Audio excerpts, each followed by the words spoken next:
Welcome back, everybody. Today we're going deep on the characters from Natsume's Book of Friends, Season 1. Ah, classic. It really is. Yeah. We've got some great excerpts that you sent in, focusing on Takashi, hmm Madara, and Reiko. And I think, we're going to really unpack what makes these characters tick, how they relate to each other, and why they just, connect so deeply with so many fans. I think what's so fascinating about this particular anime is how it weaves the supernatural with just universal human experience. Totally. We've got spirits and magic, Right. but at its core, it's really about connection, Yeah. belonging, and finding your place in the world. Yeah. And, it's funny you should say that because I think when I think about Natsume's Book of Friends, like the first thing that pops into my mind isn't even the yokai. It's that feeling of being an outsider, hmm which I think Yep, most of us have experienced at some point, being a absolutely. negative. And that's exactly what makes Takashi Natsume such a compelling protagonist. Oh, He can see these spirits, these yokai,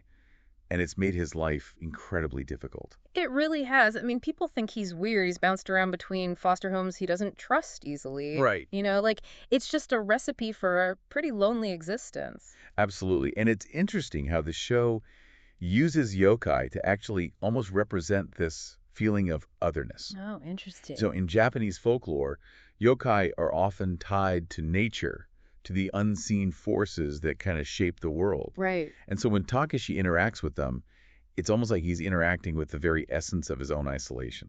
That's so cool. I never thought about it that way. Yeah, It's not just that he sees them, exactly. but he understands them on a level that most humans don't or even can't. Exactly. But then there's this twist, right? Yes. He's also incredibly kind. Yes. Like he wants to help these spirits, even though it would be so much easier to just ignore them. Right. Well, you see, this is where the hero's journey offer comes in Okay. and reflects our desire to see that goodness triumph. Because in a world where Takashi has been treated very harshly, Yeah. his kindness is almost defiant.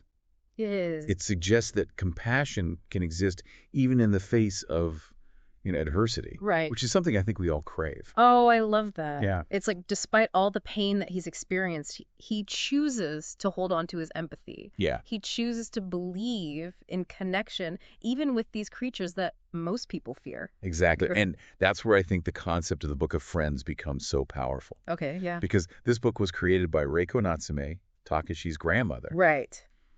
and it contains the names of all these spirits that she subdued. Okay, so can we rewind a little bit before we get too far down Sure. the Takashi rabbit hole? Yeah. And talk about Reiko, Yeah. because she's dead by the time the series starts, but her presence is just like She looms. up everywhere. She's like this enigma. Yeah. We only see her through flashbacks and the stories told by the spirits who remember her. But what we do know is that she was powerful and maybe even a little ruthless in how she dealt with the yokai. Yeah, and the way she's animated, Oh, yeah. Remember that scene? I think it's in like episode 4 where she challenges that bear yokai. And like the Yeah. way they use those like sharp lines and dark colors, hmm it really like emphasizes her strength, but also like her isolation. Right. She's almost like a force of nature herself.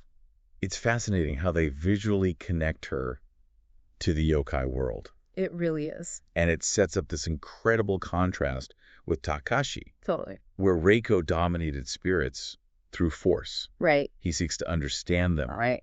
to help them. Yeah. He's breaking that cycle of fear and isolation that she kind of perpetuated. And this difference in their approaches, I think, really gets to the heart of what the show is exploring. Like, is power about control, Right. about dominance, Yeah. or is it about understanding and connection? You've hit the nail on the head. Okay. It's a question that ripples through every interaction that Takashi has, both with the yokai and the humans in his life. Okay, so speaking of humans, Yes. we can't talk about Natsume's Book of Friends without talking about Madara, also known as Yonko Sensei. Right. I mean, come on. A powerful spirit. Powerful spirit trapped in the form of a chubby, lazy cat. Like, Yeah. it's pure genius. It certainly injects some humor It does. into the story. It really does. But Madara's role goes far beyond just comic relief. Oh, for sure. He embodies this really complex mix of gruffness and vulnerability.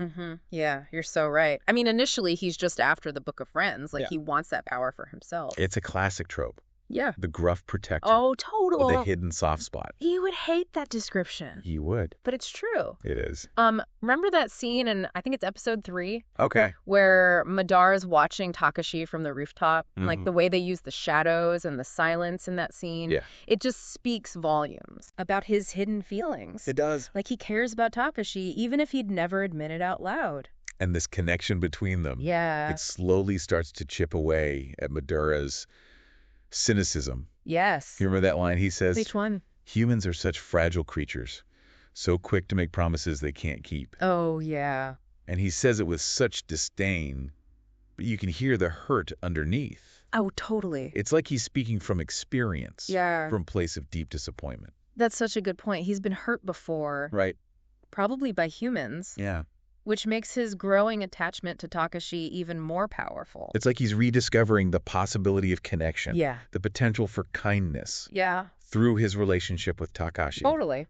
And in a way, it mirrors Takashi's own journey Right. of healing and Voice- finding belonging. Exactly. Yeah. Yeah. And it's beautiful. And this sense of isolation, of being misunderstood, Yeah. it echoes in Reiko's story as well. Yeah. You know, we see these glimpses of it Right. in the way that she interacts with others.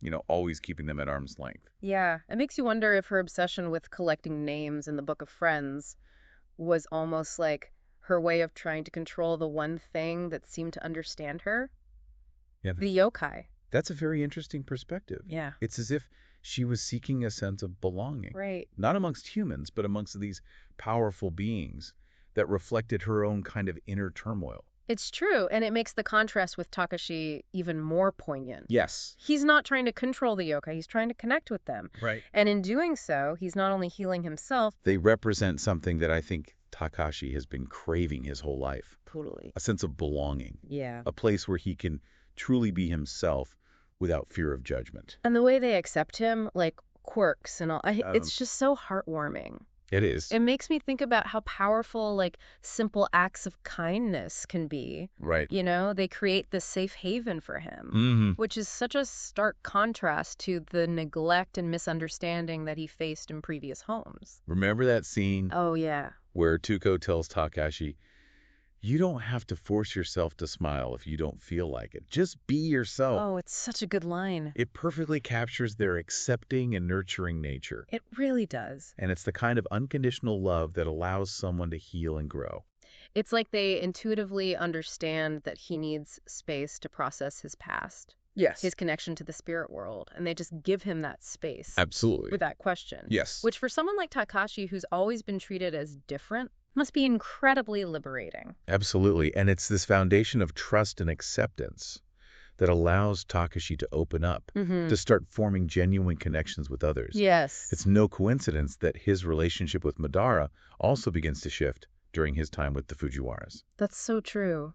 It's like the stability and love that he experiences with the Fujiwaras allows him to be more vulnerable, Yes. not just with humans, but with yokai as well. Yeah. It's like he's finally learning what it means to trust, to let others in, to embrace the full spectrum of his being. And this ties back to the show's exploration of different forms of power. Right. Reiko sought power through control and isolation. Yeah, The Fujiwaras embody a quieter form of power, I like that. the power of love, Mm, acceptance, and the courage to be vulnerable. that's good. And it's in this space of vulnerability Right, with both the Fujiwaras and with Mhm. Madara right. that Takashi's able to truly step into his own power. Not the power to dominate, but the power to connect, to heal the Munabi-hai, to forge a different path than the one that Reiko laid out for him. You know, it's interesting you say that because it makes me think about that scene where Takashi returns the name of the yokai Oh, yeah. who had been guarding the Fujiwara's home for generations. Oh, you mean the one with the little forest spirit? Exactly. That one always gets me. It's such a powerful moment. It is. Because the spirit had been bound to protect the family, but it was also preventing them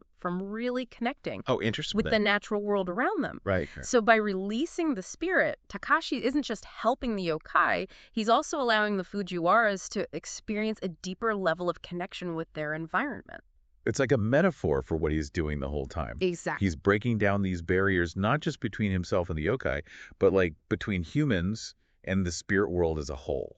It really begs the question, what would have happened if Reiko had found someone like the Fujiwaras, Oh, gosh. someone who accepted her unconditionally. Would she have still chosen that path Right. of isolation and power? It's the million-dollar question, right? It It is. makes you wonder, if her actions were driven by this like deep-seated loneliness, Mm-hmm. this need to like protect herself from further hurt. Yeah. Maybe if she had experienced that kind of love and support, Right. her story would have been completely different.